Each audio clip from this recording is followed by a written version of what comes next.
Welcome to Season 3 of The Lifestyle Chase, and I'm your host, Chris Little. This podcast features high performers who have found a way to live their best life while balancing their health, wellness, friends, and family. To help this podcast grow, please share it on social media, rate 5 stars, tell your friends, and check out the past 140 episodes and counting. You can follow me on Instagram at Christian Little and at The Lifestyle Chase. Thanks for listening. Let's get started. So welcome to The Lifestyle Chase. This is episode 147, and I am joined by Dr. Jill Zimmerman. When people introduce you on a podcast or to speak, do you go by doctor or just Jill? Like how do you introduce yourself? Just Jill. Sweet. Yeah, I'm pretty casual. It's really interesting to be like a host of a fitness podcast because like I'll find so many people with so many different titles. I'm like, oh man, like I don't want to mess this up. I don't want to say it wrong. And so many people are just like humble. They're like, yeah, I put a lot of time into my credentials, but I'm just a human being. Like I'm chill, just like anybody else. Like I just, nobody really cares about the title to the extent that like they want people to know that they walk their talk, but they also want people to know that they are super personable, super approachable, which is a good segue for something that I want my audience to know about. You are the master of making reels on Instagram. Like that is a huge part of what got my attention. I was like, holy crap, like she's really good at this stuff. Like you just have a good handle on humor, and then you're able to deliver the message very concisely, and it's valuable to a person like myself, valuable to anybody that thinks my stuff is valuable. So if they're not already following you, they should, because your reels are fire. Thank you. I appreciate that. That's something that's pretty new to me. I just, they're pretty new in general, and then I kind of just started them, and I actually really enjoy making them, which is maybe that kind of shows through, but I find it's pretty easy for me. Let's just say it's something that comes naturally. So whenever you're naturally good at something, you tend to do it more. So I kind of like you said, I just like to have fun with it, but still try to put out a really educational message at the same time. Well, I think that's important, like especially in an industry that many people describe as being like saturated. They're like, oh, it's just everybody pumping out the same stuff. Like if you're going to do something, it should be something that you enjoy. And it doesn't matter if like it's kind of like there's more than one way to do anything. And so if your approach is not enjoyable for you, but you feel obligated to do it, like if somebody just genuinely doesn't like making reels and somebody told them they had to make reels to like succeed, well, if they don't want to, don't do it. But when you're actually enjoying what you do, like there is the one where you're going through all the different like massage and chiro and acupuncture, and just how it was a vicious cycle, how you would have to go back to it if you weren't changing up your exercise selection, etc. Like that just seemed so natural, and because it seemed natural, I like was more inclined to watch through for the full thing, because I was like, oh no, like she is just being herself and just bringing the point across of the value of what she does. She's expressing the value of what she does to her audience in a way that is natural, in a way that other people can pick up on, which I'm going to segue this into. Now is your opportunity to tell my audience what you do, what makes you who you are, and like what you're proud of. Yeah, I mean, that was a really good example. If you haven't seen that one, go ahead and watch it. But I like to use the reels as opportunities to show relatability, and that's kind of what I do in my profession. And I like to be relatable. I like to tell stories that other people have experienced to people who are just coming to me now with the same story, and just reassure them that that is normal and okay, and this happens a lot, but we're going to make it better for you. And so just trying to like make people feel like, oh, I'm not weird that this happens to me, and there is an answer. And maybe she has the answer, maybe she doesn't, but if she doesn't, she's going to make sure that I get to the right person who does. So with my, I'm a physical therapist. I run sort of a hybrid PT and training studio, and that's what I try to do. I try to be sort of that advocate for people, where I'm taking people who have had, you know,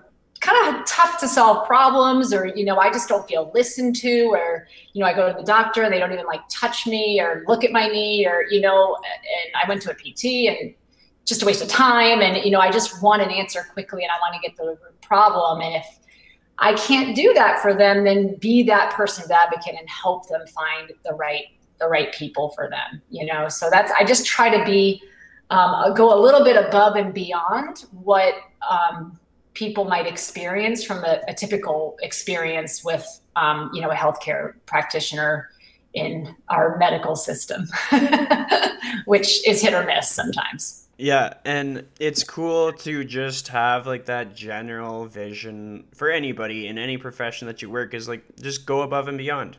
Like it doesn't take much more effort on our part, no matter what we do, to think, okay, how can I just give a little bit extra to this person? Like the value in that is pretty incredible, because like whether it be referrals or whether it be the sense of purpose that we have doing a career that can be quite challenging at times, if anybody is like listening to this and they're like, what is one thing that I could do differently that would improve upon my where I'm at now? And it's like, look at the person in front of you right now and think, how can I give like 10% more? For no reason, for no expectation, just what do I have that's 10% more of what they expect me to offer them, kind of thing.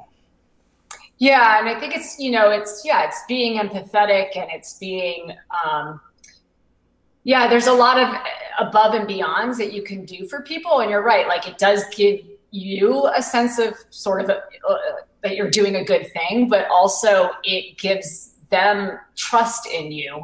And that is very powerful.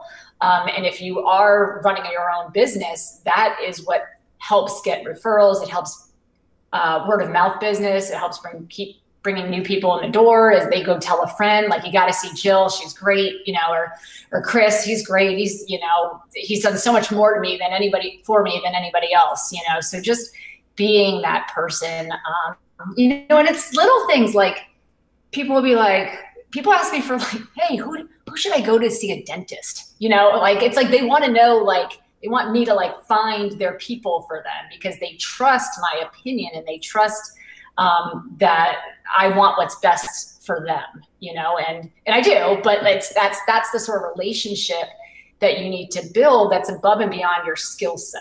Okay. So that's kind of how I look at it. Like, I don't know everything. Like, I'm not the best physical therapist in the world, but I have a strong business because I combine the skill set that I do have, and the education and the knowledge that I have, with that other piece of the puzzle, which is personal relationships with people.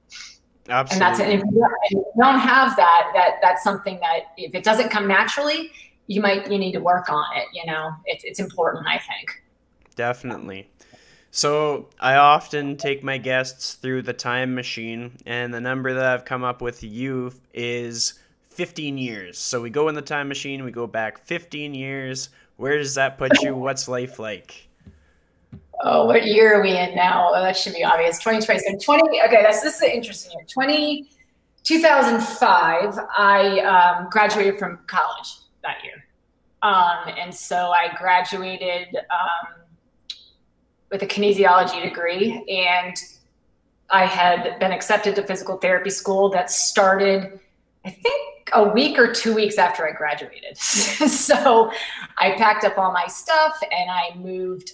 It was just like a city down the road, so it was like an hour away. So I moved and started PT school, which was a 3-year DPT program that went straight through pretty much you got vacations, stuff like that, but it was a 3-trimester curriculum. for 3 years. So it was, all my friends are like starting jobs and making money, and I'm like taking on more debt, which is more common now than it was then. But back then it was like, I want to start working and making money, but I knew this was the ultimate path to what I wanted to do. And I just kind of wanted to knock it out. So that's the year I just started down, really taking like, you kind of do undergrad and you're like, yeah, I went to college, but it was like, I learned something, but it wasn't really what I wanted to do. And then this was when I was really going to start like diving into like the rest of my life, basically, in terms of my career. So that was exciting. Well, for sure. And there's some points that you made that I'll probably go back to. But the first thing that I wonder whenever I talk to anybody in the industry, it's like, okay, so what was the inspiration that drew you towards that line of work in the first place? Like, was it your own athletic experiences? Did something happen? Were you inspired by someone? Yeah, so I'm like the weird PT who's like never really been hurt. Like a lot of PTs go into therapy because they had physical therapy themselves. They tore their ACL in high school or whatever. But I've actually never been hurt in that way. But my mother's a health teacher and a phys ed teacher, and I come from a long line of teachers in general in my family. And so I just knew that I wanted to work directly with people and I wanted to help people, and I liked health. I'm not like a health nut, but I certainly think that that's important. So that's kind of what drove me. And I was debating between being a PT and being a physician's assistant. And so I was like meeting with my counselor in school, and they were like going through the curriculums of what I needed to do to get into those two programs. And they said, in order to get into PA, I had to take organic chemistry, and regular chemistry was like brutal, like worst class I took. I sucked at it, like did not even want to even look at organic chem. So I was like, well, that solves that problem. So I was like, I guess I'm going to PT school, which in hindsight is like the best decision. I'm really happy that that's the direction I took, but that's the story really. And then I just kind of went with it. Well, I mean, that's cool because we have some like things in common. I definitely came from a long line of teachers. Like half my family is either former or current teachers, and I figured that I wanted to work with people, but then I kind of like strayed away from that because I was like, well, really what I want to do is teach gym class, computer class, and call it a day, and that didn't really exist. And then I just went into a totally different career path, had similar discussions on like what classes I needed because I thought I was going to go to film school, and then I ended up in more of a labor job. And I'm a personal trainer that hasn't been injured, so also didn't jump in because of like past experiences. Is more so just based on like what fitness did for me. But enough about me. We're going to pivot back to something that had me thinking. When you mentioned about getting started with more education in a time when a lot of people in your social circle were like hitting the ground running, making lots of money, and you're accumulating debt, like was that like a fairly big challenge? Did you find that you had to motivate yourself or reassure yourself that you're on the right path? Like, what was that experience like for you? No, I was fairly confident that I was on the right path. I knew that it would this is what I wanted to do. And I knew that if I stuck with it and did well with it, I'd be where I wanted to be. But yeah, I mean, it was like it was an adjustment. I was certainly living like a poor grad school kid for a while. And then when I graduated from grad school, from PT school, I continued to live like a grad school kid. I continued to have 4 roommates until I was like almost 30, down on expenses. I continued to like eat the same meal for like 5 days straight in bulk to save money. And I did that to pay off my loans. I paid off all my loans in 2 years because I just like busted my butt just living modestly so that I could make that happen. So even though I missed out on like all that, like spending money, go out to the bars, like whatever that everybody was doing, it was worth it in the end, because we all have choices on how we spend our time and our money and our time, and that really can play a big role into where you end up and how you view your career path. So if you look back and you go, oh, that was like, I put in so much money and I'm still in debt and I'm never going to get out of it, but you're living a lifestyle that you really shouldn't be affording, then that is what can keep people sort of in this like negative mindset about the choices that they've made. But if you really work hard to put yourself in an elevated position so you can look back and say, that was the right choice, then I think that's important. So that's just a lesson that I guess I don't know, it kind of comes naturally. Like I think I have a phobia of like being in debt. So I was like, pay off as quickly as possible, which I guess like worked in my favor, because I did feel much freer after that to finally be like, okay, maybe I'll get a new car, when I finally got to that point in my life. Well, I think that's really cool, because what I've learned in my discussions with different people and it can be in the fitness industry, out of the fitness industry, but like having sort of like that disciplined mindset, that is a useful skill to have to a fault. And I'll expand on it more. Like many of us that are working out, we'll get a goal, we'll get dialed in on that goal. Let's say we wanted to sprint 200 meters at a certain time, or lift a certain weight on a deadlift. We know the systems that we need to have in place in order to achieve or at least get closer to that goal. Like we know what we have to do with our training program, and we know what we have to adhere to with our nutrition. Like we know when we have to eat more, and we know when we need more protein, etc. But then it kind of almost keeps our hands tied, essentially. It's like when we get to the point where it's a fault, and it's like, okay, so you knew all the things that you had to do, and you filled up all of your bandwidth with those things. And then what happens like when that thing gets taken away, or what happens when something doesn't go according to plan? Like what do you have to fall back on? And to expand on it more, like being in this year of 2020, so many things that used to be kind of in our control got kind of taken out of our control, sort of thing. Like whether it be a person's access to their facility, or a person's access to the people that they work with. What have you had to do to sort of navigate those terrains? Like essentially you're disciplined, you know how to get to your goal, but when life throws you a curveball, what are the strategies that you've had to gain or learn, or that you've paid attention to this year? Yeah, I mean, I think 2020 is a really great example of having to really do that. I think it kind of goes back to my fear of being in debt or not being able to financially support myself. And so that's very motivating for me. I do run my own in-person business here. So when that got completely shut down during lockdown or whatever, I had to figure out another way to work. I'm not exactly like a sit around and not work and collect from the government kind of person. So that could be nice, but I just don't like, that's not me. And so I had to pivot. And I think fear of failure kind of comes into this. Like, it's like fear of not doing what people think you should be doing, or not, being late, like being seen as being lazy, or, so I think it was more like a motivation to, like, I don't know, it made me pivot. It made me do things that I always wanted to do, but was always coming up with excuses not to. So now I had time, and I was able to sort of create an online business that I did not have before COVID at all.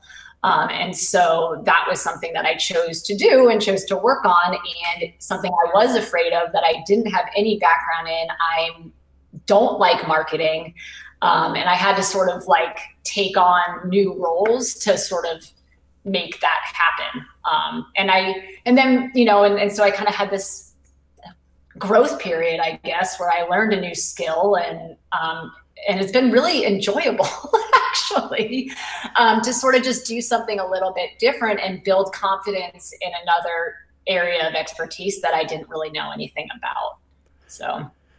So to get the outcomes that you've got today, what could you like narrow it down to three things that you realized that you had to do? So I'll kind of give you some perspective from if I was asked the same question and somebody was like, okay, Chris, like, what did you have to do to get the outcomes that you got? And I'd have to realize like it was my time management was a big flaw with myself. It's like, okay, how many hours am I spending doing things that are actually effective, and how many hours am I doing things that actually just like mess me up? And then it was like clear and concise communication, like getting better at like the messages that I'm communicating. Are these for me or are these for my clients? And then also it would be like taking action. Like everybody's good at talking about their plan, but not many people are able to execute 100% of the time, and just getting from being able to execute 50% of the time to being able to execute 100% of the time. And sometimes that is like just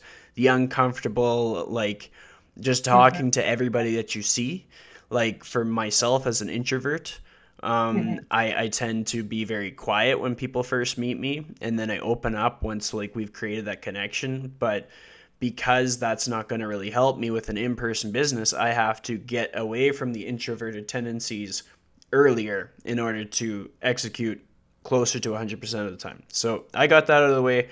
What have been the three things for you that you could like really assess from your experience?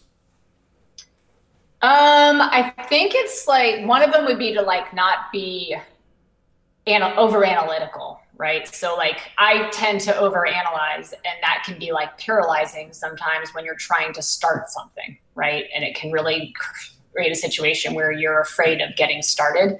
And that's a problem for me. So COVID fixed that. Like I was like, well, I gotta do it. So, but not overanalyzing. So like when I'm, part of trying to go online is to like build a group of people who follow you and appreciate your work, and potentially could become customers or clients of yours. So it's sort of like, you have to post on social media and things like that. And it's sort of like not overanalyzing those posts. Like it doesn't really matter what it is, just get it out. Like, cause that, that can be a huge barrier. I used to like meticulously like try to write out a post and like, now I'm just like, all right, put it out there. If it nobody likes it, then I know I struck out on that one. But like I just gotta keep putting stuff out. So just kind of plugging away at it that way.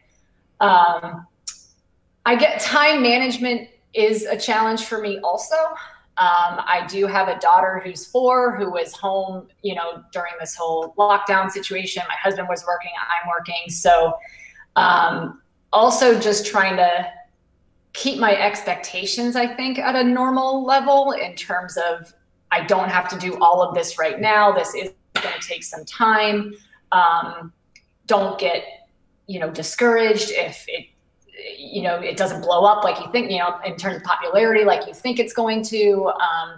You can't put the same amount of time into it that other people can because you have these other responsibilities that you need to do. So just kind of like being okay with that was important too. What was the question? And then No, you did good. You answered the question. You did good. And I have lots that I can expand on. And one of them is, honestly, I think about imposter syndrome often. And is that something that you've experienced, especially going into like new uncharted territories, the online space, building online business? Like, what's your experience with imposter syndrome been? Yeah, imposter syndrome is something that I'm hearing that term more and more. And I don't know if that's like a 2020 thing with everybody trying to sort of like pivot and shift and do something that they're not super comfortable with. And it is something that I do struggle with. I think in terms of like social media is so blindsided, right? Like you only see one part of it, right? But you don't see, you know, the other side of how difficult it is, and how like you aren't super confident all the time, and how I'm trying to do all these really athletic movements, but like some of them I kind of suck at, and I'm not the greatest example. And, you know, my back does hurt and my hip hurts sometimes, and I have neck issues, and like that, those type of things seem imposterish to me, because here I am supposed to like tell you how to fix all these issues. And I'm constantly sort of like, having to deal with them myself on and off, and just like everybody else, really. And you just have to sort of remind yourself of that like nobody's meant to be perfect. That we all, you know, we're all different bodies, and all of our bodies require different things. So yeah, that's sort of where my imposterish syndrome comes into, is trying to teach people certain things that sometimes I don't have a handle on in my own body, because it's so hard to figure yourself out sometimes without that external eye. Yeah. Well, and I mean, that's a valuable insight to offer to any audience, like, and especially I like that you said, you know, it's a buzzword, because it totally is. Like, throughout 2019, 2020, imposter syndrome has come up quite often. It's something that a lot of people can relate to, but they relate to it on different levels. Some people really feel it. Some people are like, you know, not really. I'm okay. But then when it comes down to how everybody's body is different, I think that is what sets people apart, is being able to express that. Like when we look at things from an energy balance perspective, like kind of a bit of a stretch as far as analogies go, but when you have someone that's in the industry, like myself, I'm a bachelor. I got all this time on my hands, got no kids to look out for, no real like direct responsibilities. Nobody's like depending on me to survive. And so I'm going to be able to put out content and watch seminars and do all these different things uninterrupted. And when we look at like the analytics of that in comparison to somebody that might be like 40, 50, 60 years old, they got people that are depending on them, or they have a dog, or they got a cat, and like you can't change the fact that those people have other people in their life that rely on them.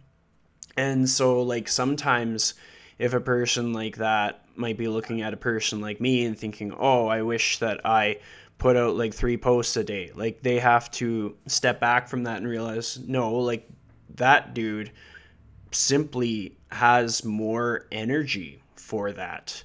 And the flip side is like the person on the other side of the equation with a bunch of younger family members or dependents, they are still putting out a lot of energy and gaining a lot of valuable life experience. Life experience being something that is incredibly useful for an in-person business. Like when it comes to connecting with like a broader range of clients, a person in your position is simply going to have an edge on that. Like I can make a fancy video all day long, but I'm not going to be able to connect with a female client in the same way that you would. And so I think when a person's coming across an obstacle where they're like, I just, like my expectations were really high and I only delivered to this amount, they almost need to still be able to pat themselves on the back, because for the amount of volume of like just holistic work that they are doing in their day, they're probably exceeding that other person. And we need to give ourselves credit for the things in our life, like for making meals in the day and for taking the dog for the walk. Like those things still count, and I think it can help people if they kind of experience like burnout or anything like that. So to dial things back in, what have been 3 moments or maybe 2 moments in your career so far that really stand out to you, in that maybe you felt challenged or inspired? Yeah, well, there's like a biggie. It kind of goes back to what you were saying. Like I've actually done this with 2020, I've sort of put myself in the shoes of someone who's more like myself when I was in my 20s and I was single and I was just starting out. And I think back and I'm like, what would that version of myself, if I was that age now and with what's going on in the world right now, like how would I have responded to this situation? And I can honestly say that it would not have been as well as what I'm doing now.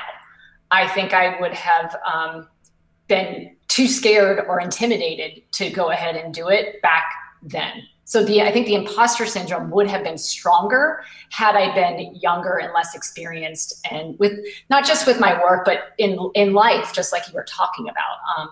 I think that having had challenges that I entered into in my 30s with, having a child, and we had,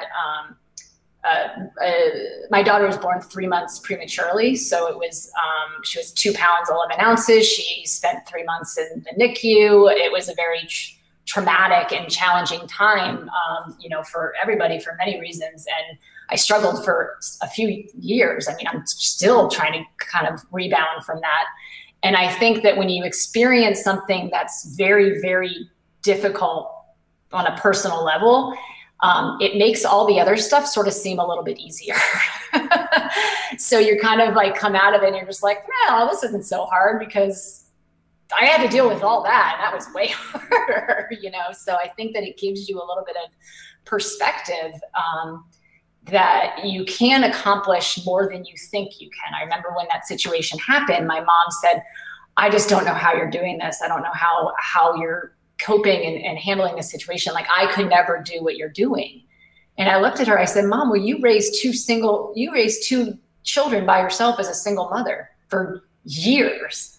I'm like, you do it because you have to, and I think that sometimes that kind of changes your perspective. You do it because you have to, versus like it being sort of an option. And when you have a child, that's certainly something that changes. Things aren't optional anymore. Like you have to be there for your child. You have to support your family. There's a lot of different things that, I don't know, I guess give you empowerment that I didn't necessarily have before. So challenges, I think, and adversity can help us get into a place where we can kind of overcome more, I think, or be confident to do so sometimes. Yeah. Well, I mean, it's necessary. We have to kind of like be at the bottom where we have to figure out how to climb our way up in order to be proficient in climbing our way up over an extended period of time. Something that stood out was just like your communication with your mom and how you had to remind her like what she was able to do. Have you ever had to offer that kind of perspective to people that work with you where they're kind of like reflecting on their abilities in a dimmer light and you have to kind of remind them like, hey, you were here last week and you did this thing, so give your head a shake? All the time. All the time. People are constantly doubting themselves and I'm not making progress and I suck at this and blah, blah. And I'm like, do you even know where you were when you first walked in this door? They don't remember.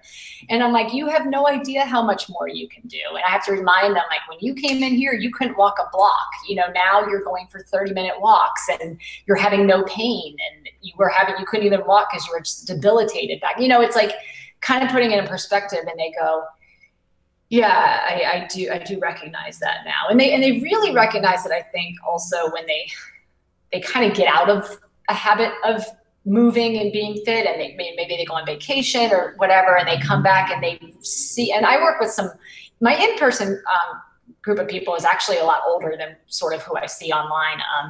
And so, they really do see the effects of time and inactivity and what that does to their body, but they also see how quickly it returns when you get back into it versus if they let too much time go. So I think that's really cool that they start to sort of recognize how impactful their movement is on their overall health, For sure. And when it comes to like a client's reflection, like if you weren't there to remind them what it was like say like a year ago when they first started working with you, or something like that, like do you have tools that you offer them? Like my tool that I offer is, I'm like, hey, like pay attention to your Facebook memories and reflect on them from time to time. Because sometimes when you look back, because Facebook memories, they're automated, like they're always going to happen as long as you're active on social media. It's going to pop up, and then you're like, oh, that was the day that I first went to the gym. How did I feel that day? Pretty crappy, or I could only do this, or I felt like this when I looked at myself in the mirror. Like so many different examples from so many different people. But have you found that you've had anything to kind of share with clients that they can, like, if they're out on their own, that they can be like, oh yeah, like go do this, and then I'll kind of remember, it'll be a nice refresh to kind of keep me on track? Yeah, not really. I think just like the walking was a good example of just like, oh, like you could only walk a block when you first came in here. But I think they almost honestly do it on their own. They'll come back and be like, I went on a trip and I like climbed this mountain and like this hill with my grandkids, and like nothing hurt. I felt great. Like I wasn't even winded, you know, and they kind of like their memories refresh themselves. And it's this realization that like, I haven't done that in like years, you know, like, and here they are like 10 years older and doing more than they were when they were 10 years younger, you know, and I think that's really cool. And so I think they sort of, they tend to recognize it on their own because it's so different and powerful from what they experienced in their past. You know, when you're healthier in your 70s than you were in your late 50s, I mean, that's pretty awesome. Well, it's super cool to see. Like I've found in my experiences in a gym in Edmonton, Alberta, Canada, I've found that some of the most elderly workout enthusiasts have had an experience like that, and that's what drives them to be so passionate. Like that's what gets them out of bed to work out at 6 a.m. It's because like they had like a TSN turning point moment in their 50s, and maybe they backed off on alcohol, maybe they started going for walks, maybe they changed their job, but whatever it was kind of gave them this big like momentum, something that they didn't want to go back to that other version of themselves. And it's just like so crazy, so inspiring to see what people are truly capable of Yeah, when it's mostly pain that bring, obviously because I'm a PT, it's pain that bring people into me. So they're getting into their 50s, and that's when they're starting to notice that these aches and pains aren't really going away, you know. And so they're like, I got to change something. And that's what it's exactly what it is, and that is their motivation, because when they start to slack off a little bit, they go, yeah, my back's starting to hurt again, or yeah, this knee, you know. And so it's very quick that they will turn around and get back on the program, because they don't want to go back to that place that they were, because they know, they realize and recognize how far they've come. Absolutely. Have you ever worked with someone that had reluctance to kind of get started? Like maybe they were having pain, maybe they knew it would be helpful, but there was still something holding them back? All the time. It's really difficult. I live in South Carolina now. I didn't grow up here. I grew up in New England. But when you talk from like, and I'm not a nutritional expert, but weight loss tends to be difficult here. I live in Charleston, South Carolina, where food is very important. Social activity is very important. People like to party. They like to drink. They like to, you know, and not so much into 2020, but they like to have their food that's full, that's not super, you know, that's very calorie dense, we'll say. And so it is very difficult to get people on that train of lifestyle change when it's been so ingrained in them for so long. So I find that I'm good at getting them to move, but the diet lifestyle change is very tricky. And so I have a lot of people who have become much better movers, but they haven't really lost any weight. And they're actually cool with it, because they're like, I mean, it's not good for them from like an internal health standpoint. It's not good for their heart. It's not good for a lot of other medical conditions, but they are in less pain. And so that's something that is hard to get a handle on, because you can only sort of encourage and suggest so much. They literally have to make the changes and put the work in on their end as well. So that is challenging. Well, and I mean, it goes back to like thinking about, I think we both are probably making expectations for what we think is going to happen. And then sometimes when the reality happens, it can kind of drag us down. Like I know that you talked a little bit about that earlier, and then even just for myself, like there's been times when I've formulated something with the expectation that I would get 10 participants and I got 3 participants. And it was just like, well, who was it that said that you'd get 10? It was me. And like nobody made some law that said 10 people had to show up. It was just like, okay, you got 3. Now what are you going to do? How are you going to go above and beyond? And I think sometimes with our industry being so connected with people and so empathetic and so compassionate, sometimes it's hard when we know what we know and we see how we can impact change, but also we're completely separate entities from the person that we're working with. You know, like it's when we think that we can do all these things for someone and they're just not listening, or it's not important to them. Sometimes we have to accept, well, what's important to them is important to them, and that's just where it ends, kind of thing. Right. You just have to kind of, at some point, you just sort of accept it, and you do keep reminding them, but at some point you just have to be like, that's not important to them, and I can only influence so much, and I'm just going to keep doing my best at the things that I am allowed to influence. Yeah. And be okay with that, and not think of yourself as a failure, because I know if I could get that woman to lose 50 pounds, she would move way better than she is now, but that's not something that she's willing to commit to, and I have to be okay with that too. Absolutely. You know? So when it comes down to people that you surround yourself with, who are like 3 people that just inspire the heck out of you? Like 3 people that you look up to or have learned from or have changed your career for the better? Yeah, well, I would say the first one is Katie St. Clair, who I think you had on your show. Katie and I met, she lives in Charleston too, and we met a few years ago and started taking PRI courses together and sort of developed a professional relationship and now a really good friendship. And she is somebody that has really helped taught me so much about the fitness industry that I didn't know, and given me a lot more confidence to sort of blend my PT background with fitness. So, I mean, I was doing it before, but I really have a much better handle on it now, and I have her to thank for that. So her and I work out together too, and she's just full of creative ideas, and it's just super inspiring. So she's like my #1 girl right now. And on top of that, you know, we like to help each other out, and you know, she's constantly bouncing ideas. You know, you talked about like I wanted to get 10, I only got 3. Well, you know, if that happens to either one of us, we're sort of like, what should I do? How should I shift? What am I doing wrong? What could I be doing differently? Like, I do have this number in mind, like what I'm doing isn't working, you know, and sometimes it's easier to give somebody else advice than it is to give yourself advice. That's at least what I find. And so that's super helpful.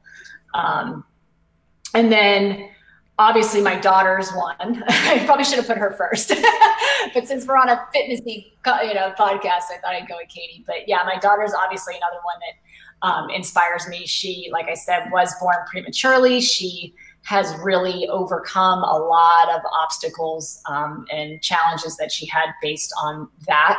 And she's just doing so well. So that's just, every day I'm just like, wow, like you're just overcoming so much at such a young age and growing. And, you know, so that's really fun to watch too. And then it's like, and then I go back to my mom too. So like 3 females, right? So then it's like my mom, and I look at her and I'm like, God, like you have done like so much, like you have been put through so much shit, you know, like we weren't the easiest kids growing up. Like it was difficult. And, you know, so it's just sort of looking at her and saying, seeing how much she had. I visited a couple weeks ago, and we were watching home videos from when I was like 6 and my sister was like 4, and my mom's like setting up the birthday party, and she's like got the camera on the tripod, and she's got like 8 kids at the table, and she's like running around and like bringing the cake that she made herself, and like there's no other parents there. It was like a drop your kid off birthday party, and she's running like the entire show herself with the video running because she can't stop and take pictures. Like it was just like, shit, you did that like every day. Like I like, because when I like, we only have a single child, and it's so that we can get breaks, you know? So it's just kind of like to really think that you just never got, and she was working full time, you know, in a man's world job, and taking a lot of crap in the 80s and the 90s, because that's when the whole like, you know, sexual, you know, discrimination thing was kind of trying to come around, you know? So it was just, she's another one that's kind of, yeah, you think back and you're like, dang, definitely not as strong as you are.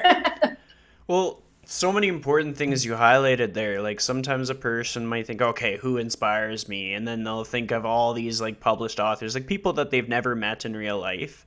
And it's like, Right. when we're looking for our inspiration, we don't have to look that far. And Right. in a lot of cases, like it could be our parents or our guardians. Like I know I look up to my parents big time. Like they listen to my podcast, they'll hear this shout out. And it's like apple doesn't fall far from the tree. They kept me alive for many, many years, and they must have had some strategies that they used to do that. And then just as far as like you reflecting on the amount of things that your mom would do to raise you, like that's why it's valuable for me as a podcast host to get like females on the show, because like your typical dude doesn't have to juggle nearly as much stuff. So if you get a female on the show, very high likelihood that in some way, shape, or form, some aspect of their life or what they have to deal with in their life is going to have implemented some efficiencies. So me as a total bro, I'm like, okay, if I want to be efficient, do I learn from the dude who doesn't really have to be efficient, or do I learn from the female who has had to really refine things to be able to fit all the same things into 24 hours? And I'm like, I'm on to something. I'm going to get as many female fitness professionals on this show as possible, which is challenging. But like, I think it's like if somebody doesn't have females that they're looking up to, they're missing out. And I liked that all 3 of yours were females, because that makes sense. Like dudes look up to dudes, females look up to females. But if you can diversify your circle as much as possible, and this goes with like what people look like, their abilities, their preferences, everything. Make sure your circle includes people who are like you, but then also people who are not like you. Because if it's just this big echo chamber, what are you going to learn? You're just going to be able to do the same thing you were doing before, but louder. But if you have a lot of different people in your circle, then you're going to be able to work on your weaknesses, like the online space, or that's how introverts become a little bit more extroverted, or that's where people learn like, oh, that was a good way to connect with a client, you know? Right. Right. So when it comes to this year coming to a close, have you been setting goals for yourself? Like, do you set 1 year goals, 2 year goals, 1 week goals, anything like that? Yeah, I'm a really terrible goal setter. That's like that is a pitfall for me. I would be completely honest. And when I do set goals, it very much keeps me on track. Right now, I'm sort of, because I started my in-person business back up after sort of things started opening back up again, and I got out of the online space in terms of like teaching courses and things like that. I kind of, when I was marketing and trying to get those set up, I was like very goal oriented. Like I'm going to do this today. And now it's sort of just like, oh, I'm back at work. And like every day is kind of like the same. And I don't have this like direction right now. And so I need to get back at setting some goals and really deciding what I want to do. And then, because there are a lot of things I want to do. And maybe that's the problem. There's like too many things. And then I'm overwhelmed by like, which one do I do first and which one's going to be, have the most impact. And, you know, and then I just don't get started on anything. So I think that my answer is I don't have any goals right now. And you reminded me that I need to. So thank you. Oh, you're welcome. Yeah. But I would set a goal like sort of between now and like January to kind of get something going, but I need to like actually put it down in terms of when I want those steps to be taken. Well, I mean, there's still like a flip side to the whole thing because we know that you're very like structured in that you know what you need to do to get like the desired outcome. Like we talked about reducing your debt after the loans, and we talked about like needing to do something just because you had to do it, sort of thing. Like being a parent or the gym's closing, all these different things. So to some degree you are on track for your goal because you would have like structure to your life. You'd have certain things that just take place, rain or shine. What are those things? Like I've reflected on them as non-negotiables in the past, and it's just things that like no matter what is going on in the world just have to happen, whether it's career or life. What would you say are your top 3 or 4 non-negotiables that have to happen in a week? Um, this is a good question because it's not so like it doesn't have to be like just professional things that need to happen. You know, like I know I need to move. I know that when I don't move, I am very unhappy and I'm irritable and I am not fun to be around and I get stressed out. And so I know that I need movement pretty much every day. And if I don't like get to the gym to move, I need to like go outside and ride my bike or go for a walk or something that's just like movement and not just like going to work and not just like work, car, family. You know, so I need something that's a little bit extra. I don't get a lot of free time to myself. So that is kind of frustrating. And I think that I use those times where I can move to sort of do something that's just for me, you know? And so that's kind of nice.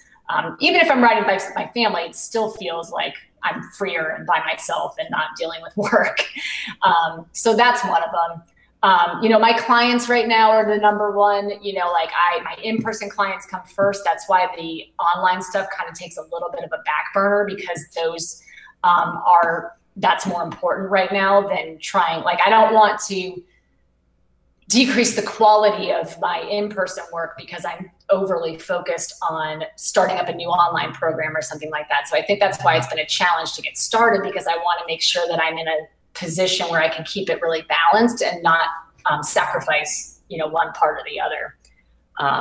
So yeah, and then I mean, I like to eat, so I like to eat good food, and I do, and I cook actually. So I really do enjoy cooking, and I don't cook like extravagant meals all the time, but I actually do kind of like to. I don't like to just put like, you know, chicken fingers and French fries on a plate for my daughter. Like I cook her like a real meal, and we all eat the same thing, and it's just something that I enjoy doing.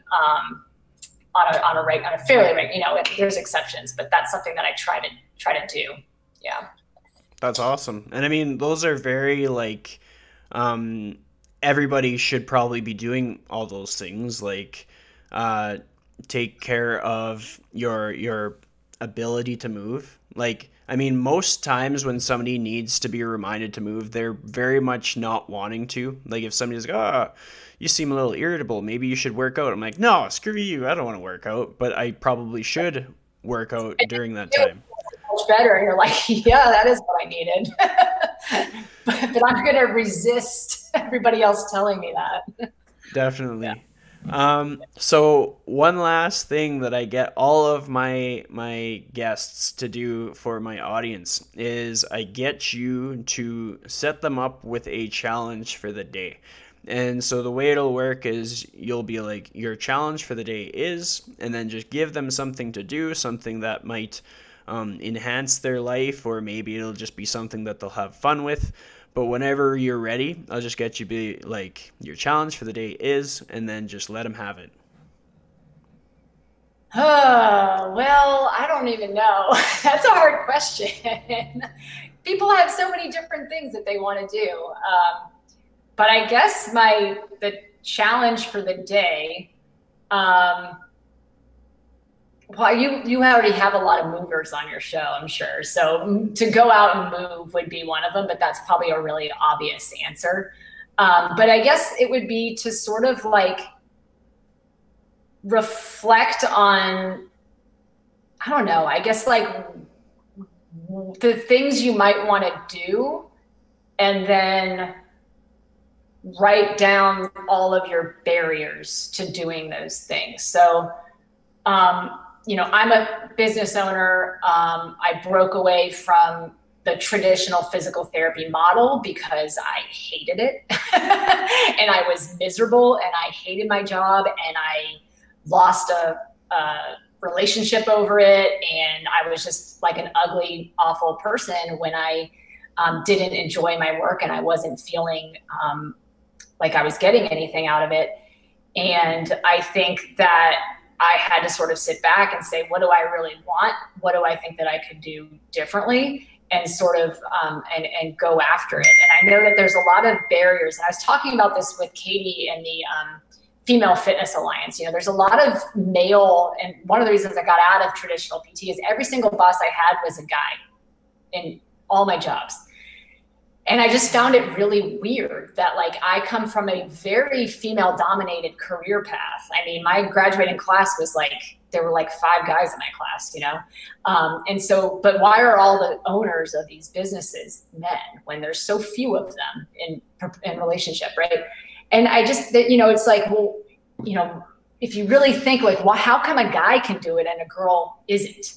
And, it's like women are like, oh, I don't have time, or I'm paying off my loans, or, and they come up with like all these reasons. And I'm like, yeah, but those are the same reasons that guys have. Like they all have the same reasons. Why are they doing it and you're not? So sort of coming up with your barriers of what you feel like you can't do this because of this, and trying to figure out if that's actually true or not. Like, is that really a barrier, or are you just using that as an excuse? That was perfect. Like, I couldn't have asked for a better challenge. I think that's important for people to reflect on. And I think hopefully people listen to that, like, literally, because there's a lot of people capable of doing the job and perhaps overqualified in comparison to the person already doing the job. Like, a lot of people are holding themselves back. Sometimes they need a wake-up call, and I hope that that was their wake-up call. Yeah. But that wraps it up. I'd like to thank you so much for joining me today. Yeah, you're welcome. Thanks for having me on. I appreciate it.